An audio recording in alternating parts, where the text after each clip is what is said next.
Hello and welcome to the first 2Simple webinar on Evidence Me. Today we'll look at the switch between ToBuilder Profile and Evidence Me. We'll look at how to set up and manage your users and classes, and then we'll take a look at the app and how the app and the web suite work together, and we'll look at the assessment areas as well. Switching between ToBuilder Profile and Evidence Me is easy. Simply log into your existing ToBuilder Profile account and you'll see a link on the landing page to switch to Evidence Me. Clicking on the link will generate this email that will be sent to you. There is a link here at the bottom that you can click on to start the upgrade. That will then load up this page and you can tick to confirm you have read the upgrade instructions and select the button here to upgrade to Evidence Me. You'll then receive a further email with a link to click to activate your account. Follow the link and create a password to activate your account. Once you have set your password, you'll be prompted to go to the login page to sign in. We're now at the landing page for the Evidence Me web suite. You'll see at the top that you're registered as your school name, so the first thing we're going to do is click on My Profile and edit it so our display name is correct. Simply add your first name, last name and display name in the My Profile area and then click on Save Changes. You'll now see at the top that your display name has switched to become your actual name. The next thing we need to do is set up some staff users in your account. To the top left you'll see a menu, and when you click on it you'll see an option for administration. On the left you'll see the name of your organisation, and on the right you'll see the members of staff associated with that organisation. To add a member of staff, simply click on the plus at the top and fill in their details in this box.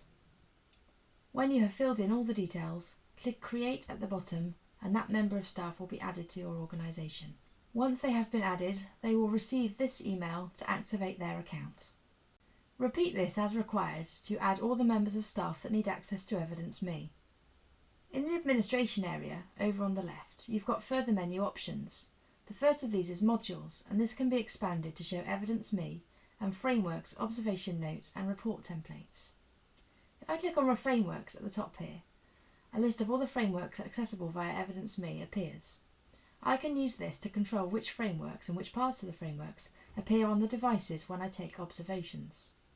Clicking through these allows me to see the categories within the frameworks, and I can choose categories and edit and delete as I need to. If I want to make an entire framework active or inactive, I can select it, click on Edit at the top, scroll down to the bottom and choose Activate Framework and save. Clicking through the menu, you can edit the observation notes options in the same way by selecting them and then editing or deleting at the top. The next option down is Report Templates. When you generate a report for the children, it will use our standard template unless you suggest otherwise. You can download that standard template by clicking on this button here. Once you've downloaded the template, make any changes you need to. You'll need to enable editing at the top and then save it to somewhere you'll remember.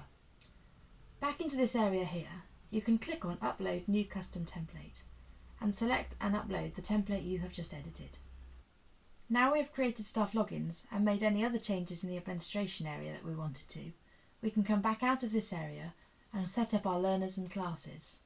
I'm going to go back to the menu button and click on the Evidence Me landing page. Here, in the menu on the left, I've got access to learners' portfolios, and this is where I can sort out my learners and my classes.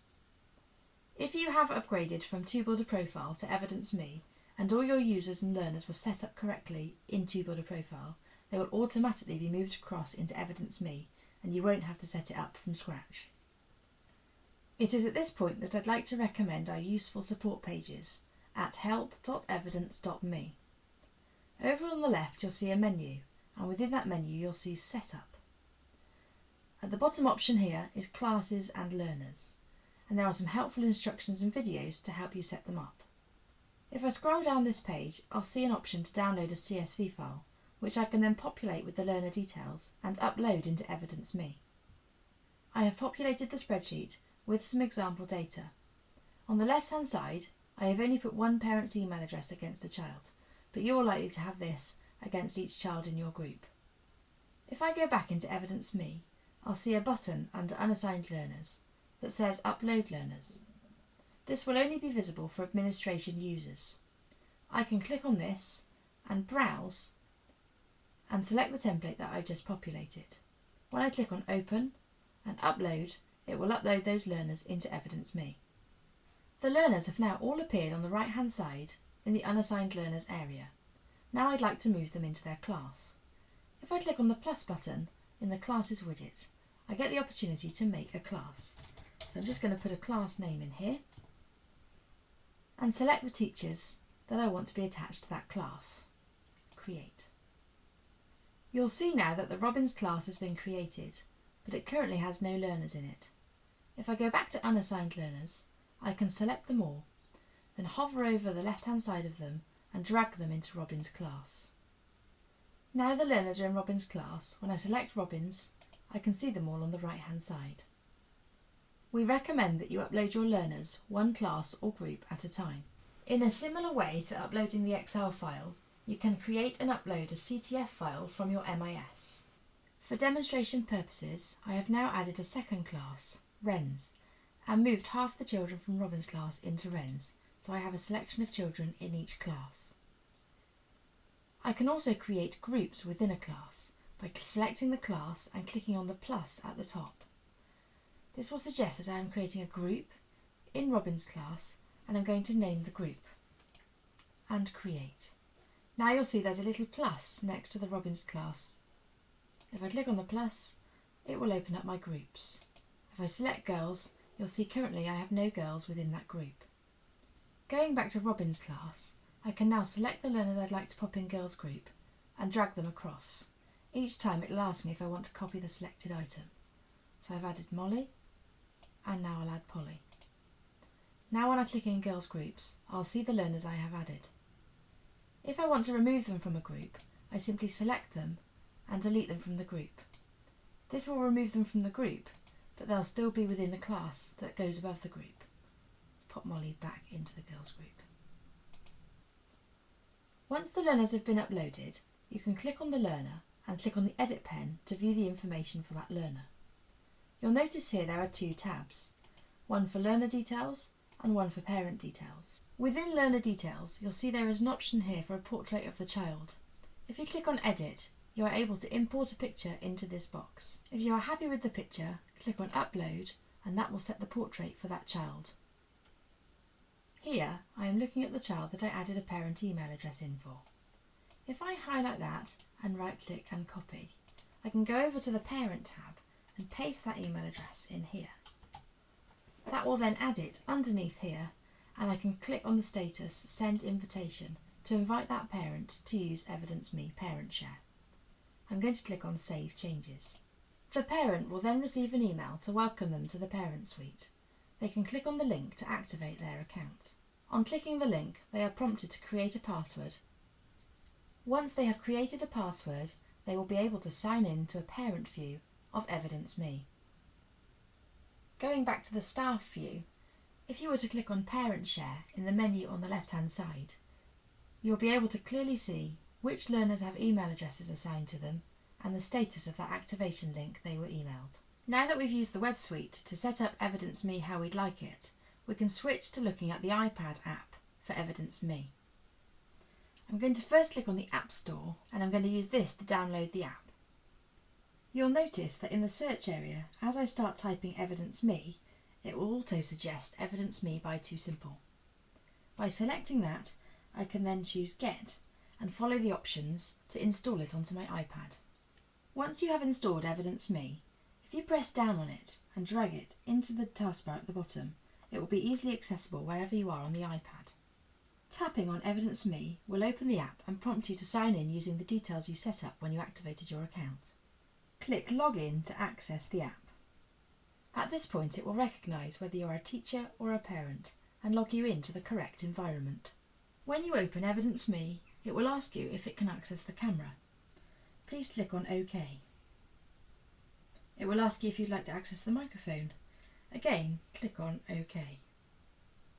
You can click on OK to set a PIN for the app, and that will take you into an area that you can use to set a PIN for the app. We recommend that you have a PIN on either the app or the iPad for security reasons. Once you have set up Evidence.me, you can tap on it from your home screen, load it up, and then select yourself as a previous user of the iPad. If you put a pin in, it will prompt you to input that pin, and then it will take you straight to a screen where you can start recording observations. This could be by using the bottom camera button to immediately take a picture, which will then reduce down into the tray at the bottom of the screen. The other icons on this screen are the top one, to start creating an observation without a photograph, the second one, to access your camera roll and select images or photographs from there. Here I'll select 2 from Purple Mash, some screenshots that I took earlier, and click Select in the top right. Once I have selected from my camera roll, they will be put straight into an observation that I can then create. The third button down is a video camera, and when I tap that, it will immediately start recording what I am filming. When I click on Stop, it will pop the video down into the tray, a bit like when I used the camera to take some media earlier. This main home screen is called the Create screen, and you can get back to it by pressing the Create button at the bottom at any time.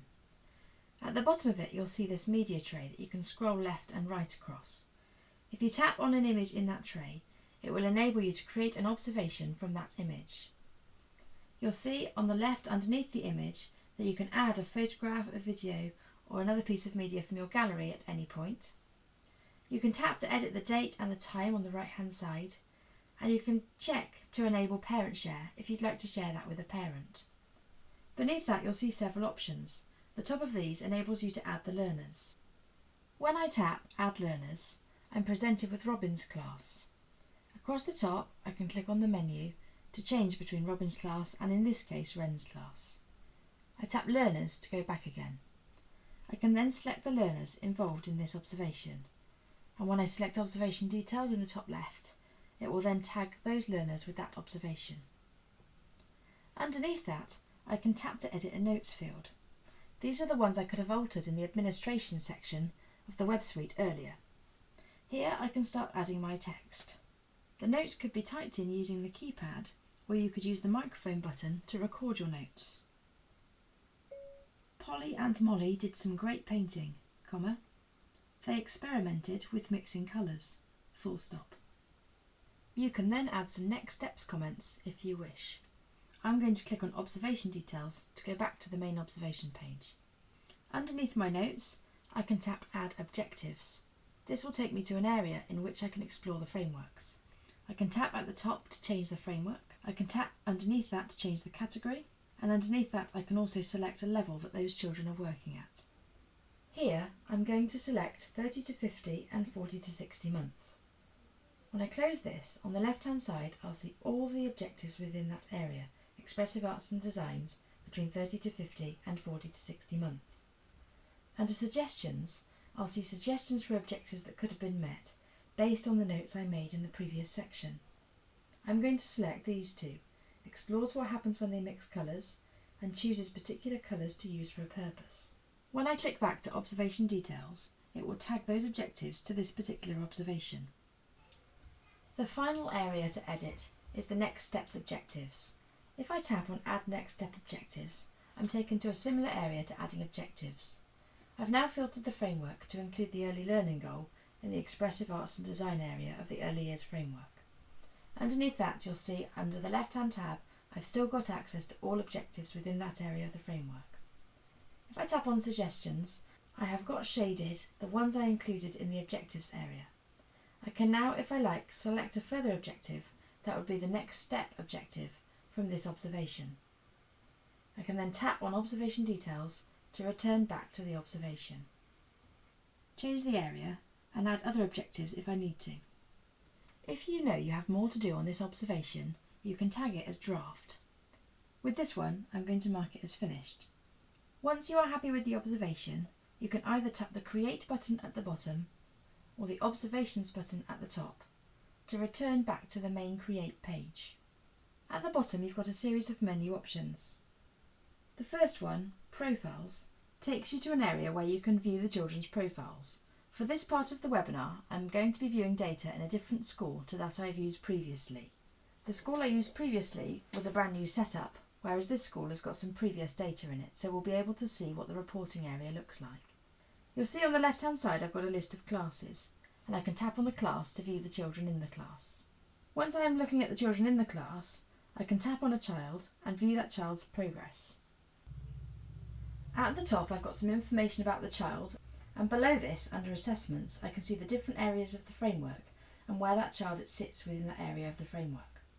If I click on 40 to 60 exceeding next to communication and language, I am taken to view the observations in that area, and I can scroll across to look at these.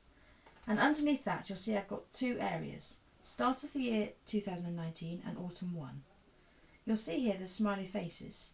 I can tap in an area and pop a smiley face where I think that child was at the beginning of the year, and then the smiley face at the top to show where they are part the way through the year. If I click on apply, that will update the progress. As the children make progress, you can come back here and move the smiley face. Just underneath the assessments banner to the right, I can see the word filter, and I've got 3 filters switched on: early years, 40 to 60 months between an assessment period. I can use these drop downs if I want to change the filters.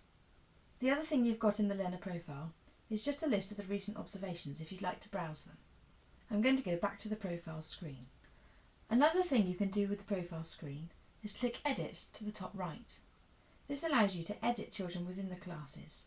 So if you have a new learner, you can tap Add and pop the details in on the iPad. We learned earlier how you can do it in the web suite, and you can do it in both places. The other thing you can do if you look on the left is you can click on the plus to add a class. You can add a class or a group using the tabs across the top. Again, you just pop in the name and the description, or with the group, you choose which class the group is within. Once you have finished editing the learners and classes, click Done towards the top right to return to the Profiles area. The next menu item you've got along the bottom of the screen is Observations. When you tap on Observations, you can see all of your recent observations, and you can scroll down. To the top right, you'll see an item saying Filter. If you tap Filter, you can enter a start and end date, who the observation was observed by, and then filter by class, learner or learner tag. You can also sort by different areas of the framework. You can see here that I have filtered by learners Molly and Polly within all classes and all my observations this week. If I tap back to observations now, it should just filter that one observation that we created earlier. You can tap back into any observation to make any edits you wish. Along the bottom then, we've had a look at profiles, observations and the create button that takes you back to the main page. Our fourth option along here is reports. This will take you to an area in which you can click on a button to visit the reporting centre. We'll have a look at the reporting centre in more detail in the web suite in a moment. The final option along here is settings. Many of the settings in here are technical, and as a day-to-day user, there are many you won't use. However, you might want to change or turn off your PIN code, you might want to change your device name, switch user, or log out. This brings us to the end of exploring the app, so we're going to jump back into the web suite to look at reporting and assessments. Back in the web suite, we're now going to look at the reporting section, but before we click on reports, we're going to go into learners' portfolios just to look and see how this school is set up. In the reporting section, we might talk about Owl's class, and if I click on the plus next to Owl's class, you'll see the learners in Owl's class are grouped into different types of owls. I've selected a child in Barn Owls, and I'm going to click on the edit pen. At the bottom of the learner details, you've got tags, and I can click within these tags and add more. When I click, previous tags that I've used will appear at the bottom. If you tag multiple children with the same tags, in the reporting section you can generate a report for all children with a particular tag. When you've added tags to a child, click on Save Changes. Now when we go back into reports, you'll see in the main window the 5 different types of reports that Evidence Me will produce. We're going to start with the first one, the Flight Path Report. In here you can select the framework, the category within that framework and the objective level. You can also set the start and end dates from which the data will pull from. Over on the right you can add learners. Here you can select learners by selecting a class or group, an individual learner or using the tags. If I select a class, I can put multiples in here. It's the same with learners, I can add single or multiple learners, and with the tags the same again, I can select single or multiple tags. I can also specify a year group or an age range from which I want the data to pull. I then can click on Apply to apply those learners. Step 3, create the report. When a report is generated, it appears below in the list of reports previously generated. We're going to pop into this one here, the early years shape, space and measures for 40 to 60 months for barn owls, little owls and snowy owls. Here is our first flight path report. This report provides a projection to show you how far through the framework your learners will progress by a certain date. It is designed to show current coverage relative to target coverage. It shows the percentage of current coverage, forecast coverage for the rest of the year or selected dates, and indicates if all objectives will be taught by the end of the school year or not. Here you'll see a line which is our coverage target to be met by a certain date, generally the date the report is created. You'll then see on this first page the percentage of the coverage from barn owls, little owls and snowy owls already covered in a dark colour. In a lighter colour, you'll see, if they carry on working as they are, the projected coverage by the end of the year. This report is based on objectives covered in observations, not necessarily objectives that have been attained. This is ideal to help you see if a cohort and individual learners are on track to cover the curriculum. It helps you plan intervention for learners who are not on track and compares cohort coverage progress. This is the first page. If I scroll down, I'll see further reports showing me individual progress for learners within each group.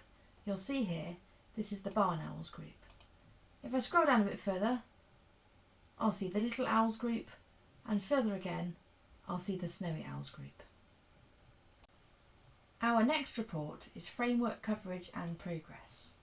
In here, you can select the criteria for the report in the same way as for the flight path report, add your learners in the same way, and click on step 3 to create the report. In the same way again, any reports created are listed underneath. I'm going to select this one this time, the Early Years Communication and Language Report for Owls class. This time we have a multi-page report with each learner on a different page. If we scroll to the top, we'll have a look at the coverage of the report. The individual coverage report shows how well learners are progressing through the framework objectives. It shows coverage of every category for every learner and is designed to show how the learner is progressing through the objectives during the reporting period. It's great for demonstrating pupil progress as it enables you to see the cumulative percentage of the curriculum coverage for each learner. You can see what level of progress has been made between terms. If you have a look at the boxes, you'll see arrows, double arrows and dashes. You'll also see where your learners are within the curriculum based on the colours. You can use this report to demonstrate the progress levels of your learners, identify those who are making poor progress so that you can address this, and gain an overview of the coverage of the curriculum. The next report is the Teach Next report. The Teach Next report shows you which objectives currently have the least coverage for your learners. It provides a quick way to see what you could be teaching next. Again, the setup filters and ways to define the learners are the same, and then you generate the report which will appear underneath. This time we're going to select this one here, a report for Owls class. On the first page we have an overall Teach Next report for the class, and on subsequent pages we have Teach Next reports for each individual learner. The Teach Next report is designed to suggest which objectives a teacher should focus on based on which objectives have been covered least or not at all. The Teach Next report is ideal to help you review what you should focus on next for the given cohort or learner. It can assist with your lesson planning and help you demonstrate to interested parties what you still have to cover.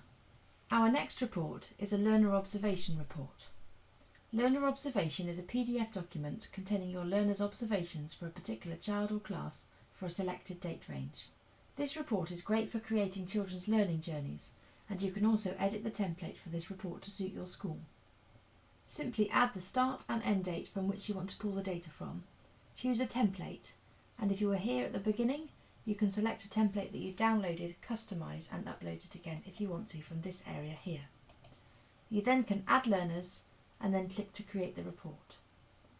We'll have a look at this first one, a report for Billy Bottomley.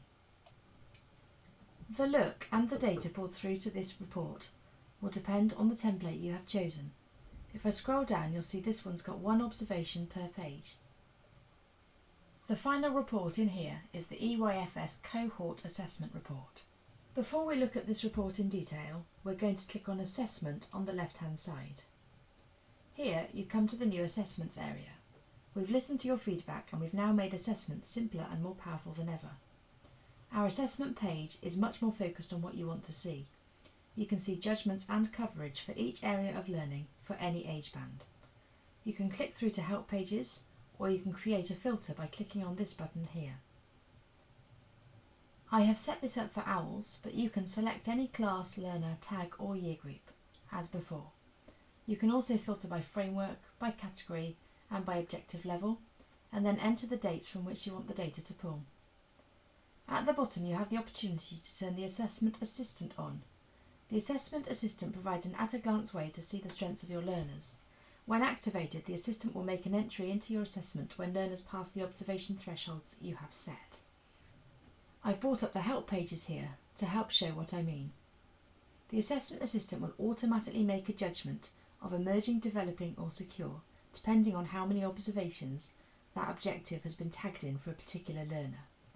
For example, if this objective has been tagged between 1 and 4 times for a particular learner, it will automatically set the judgment to emerging. Between 5 and 7 times it will automatically set it to developing, and 8 and over it will set it as secure. If I scroll down here you can also see the parameters for categories. This is the total percentage of coverage of secured objectives in the objective level or category. Going back into Evidence Me, I have clicked to apply the Assessment Assistant and I'm going to click on Apply. You'll now see the overall coverage for the learners in OWLs class in different areas of the framework. If I click on these areas to the left, I can expand the areas to see the different categories and strands within those areas. If I want to apply my teacher assessment to override the Assessment Assistant's judgment, then I can click on a judgment for a particular learner in a particular area. I'm taken to a screen similar to the one we saw on the iPad earlier, and we can move the smiley face to wherever we think that judgment should sit. Once our teacher assessment has been applied, the Assessment Assistant will no longer make judgments in that particular area. The Assessment Assistant will make judgments based on the learner observations that you record in the app. The Assessment Assistant will never override any teacher judgment you make in this area. Over on the left you'll see the Edit Filter button. If I click on Edit Filter, when I click on Start Period, you've got each half term in here as an assessment snapshot. You can change the judgments under each learner within each snapshot to show the progress the learners have made. I'm now going to click back to Reports on the left and will explore the EYFS Cohort Assessment Report. This report illustrates how closely groups of learners are matching age expectations. Again, the filters and ways to define learners are the same, and if I scroll down I can click on the eye to view the report. Here, the performance above, within and below age-appropriate levels is highlighted. You can clearly see the number of children and the percentage working below, at and above the age expectation. The results are based on the learner's age in months and their highest judgment in the selected assessment half-term. This offers summary information for any cohort based on the judgments from any assessment snapshot that you have filled in. This brings us to the end of assessment and reporting. We're going to switch back to the iPad now and log in as a parent to see what they see. You'll see here that I'm logging into the same app with the parent credentials that I created earlier. I'm now given the opportunity to set a PIN, which I'm going to do. My PIN has been successfully set up.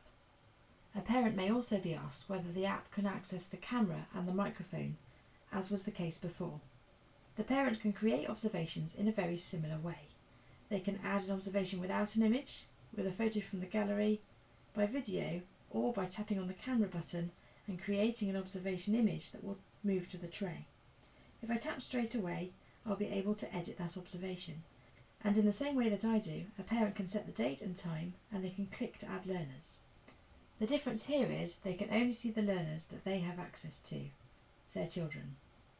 If I go back to observation details, you've now got a parent's note field rather than objectives and other notes. Again, I can tap to edit this and a parent can add notes in here in the same way that I did earlier. When I go back to observations, the observations will now sit in the observations area, bottom left of the iPad. they can click on the plus to go back to the Create screen to create further observations.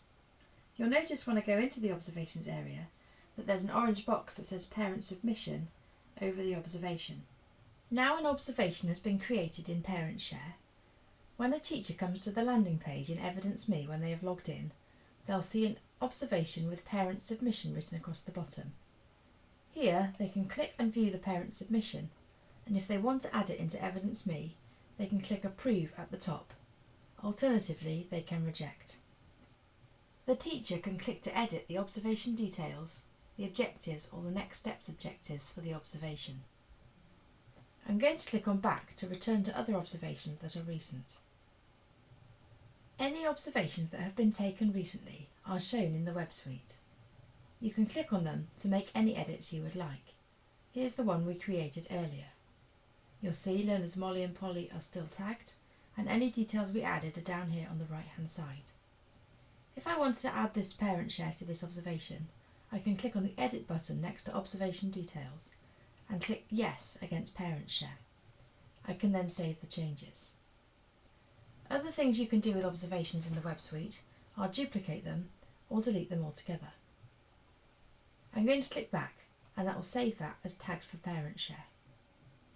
I'm back on the iPad, logged in as the parent. I can now see 3 observations. The first one that I took and I wanted to share with the teacher, my parent submission. The second and third are the ones that the teacher took and tagged for Parent Share. I can tap on these observations to view them and see what my child has been doing. In the role of the parent, I can also tap under Parent Notes, tap to edit, and add a note to the teacher's observation if I wish. I can then return to Observation Details and Observations to browse the other observations.